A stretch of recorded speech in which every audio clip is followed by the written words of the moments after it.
Here's a little lesson in history, because I, personally, have not been a Detroit Red Wings fan for a long time.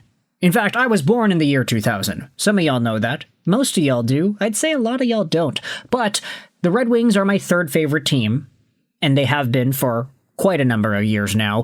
So when talking about the Red Wings, when talking about Red Wings of yesteryear, there's a lot of catching up for me to do personally. So what I wanted to do was dive into the Dylan Larkin situation with Detroit and follow up with this Reddit post that was made on the Detroit Red Wings subreddit yesterday. Which Red Wings drama do you think is worse? Dylan Larkin's trade request or Sergei Fedorov's offer sheet? Cue the drama, ladies and gentlemen.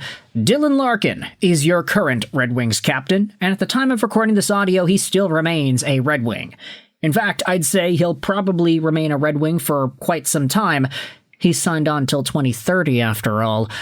And despite his trade request, which comes at the helm of multiple failed Red Wing seasons where they weren't able to make the playoffs, Stevie Y, GM of the Wings, has made it very clear he is not trading away Dylan Larkin just to trade him away. At the end of the day, this is a player that's under contract. This is a player that is going to play in the Detroit Red Wings organization, whether he likes to or not, if he wants to get paid over the next few years. Say what you want about 8.7 mil. Say what you want about 79 points in 80 games being his top productive season. At the end of the day, Larkin's a Red Wing, and that's probably going to last for a while. Meanwhile, Sergei Fedorov, Metallurg Magnitogorsk's KHL legend Sergei Fedorov, is 56 years old right now. But once upon a time, he was a youngin' drafted by the Red Wings in the 74th overall spot in 1989. He ended up playing for the Red Wings, posting up multiple 100-point seasons. He played defense as well as he played offense, and he was a guy that if he played defense the entire season, he probably would have won a Norris Trophy. He was that good overall as a player.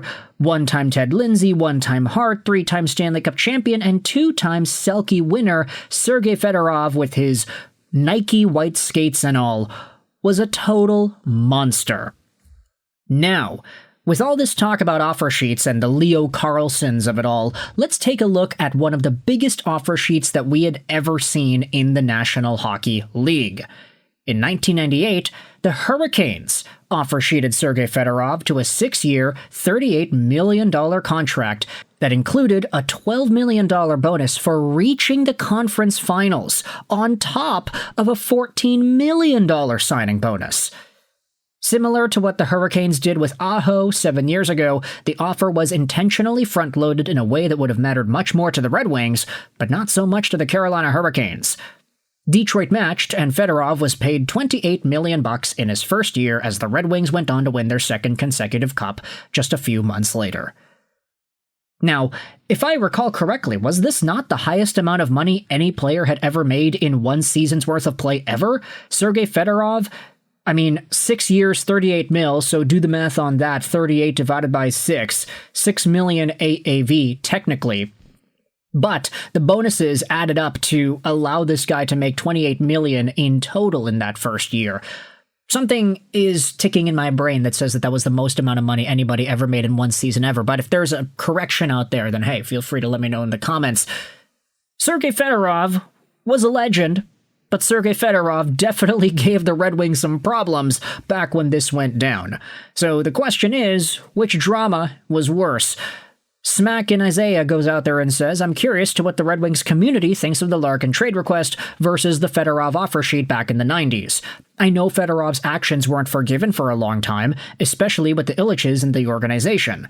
I'm curious where everyone thinks the Larkinship abandonment lies in comparison, in terms of turning their backs on the organization.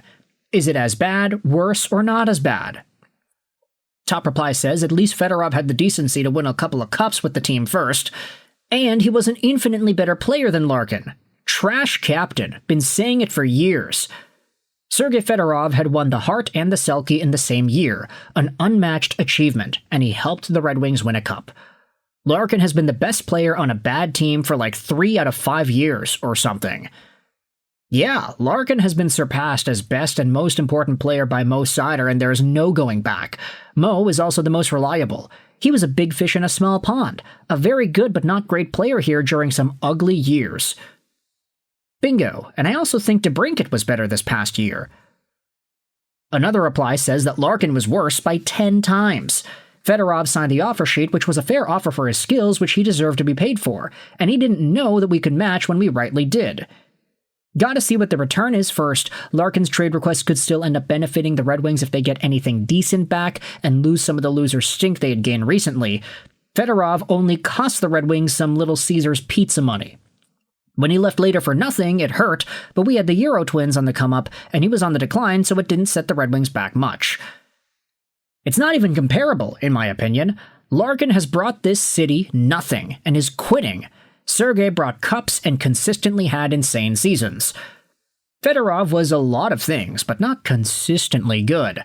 Consistently failed to crack 70 points after his 107-point season for 6 seasons, and then finally did in his UFA year.